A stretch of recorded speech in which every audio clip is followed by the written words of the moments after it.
ito pong tinayo natin yung Sultan Kudarat Office of Muslim Affairs ay nandyan para magkaroon ng focused services.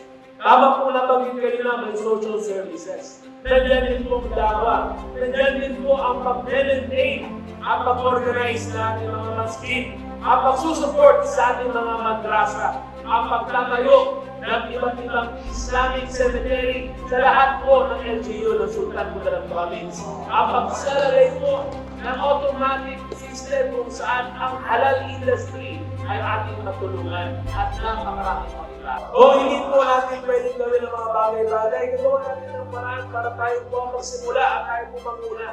Dahil itong ginagawa natin ay Nobel. Ginagawa natin ay isang kakaiba. Pero alinsunod po sa ating prinsipyo na empowerment ng ating mga kababayan.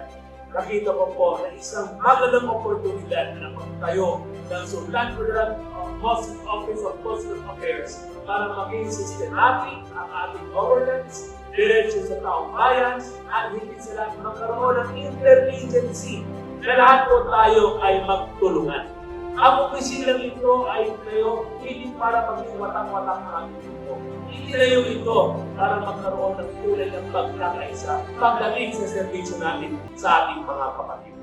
Gusto ko rin po ng Sultan Kudarat mismo manguna na meron tayong government packages sa lokal na level kung saan tayo po susuporta sa mga kapatid natin na hindi na mabigat sa kanila ang pag-hatch o pag-uubra dahil magsusupport agad ang provincial government. At napakarami po ito.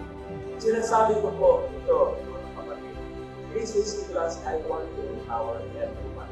I-empower po natin ang mga indigenous people. I-empower po natin ang mga kapatid natin yung ating grupo dito. We also want to empower the Muslims.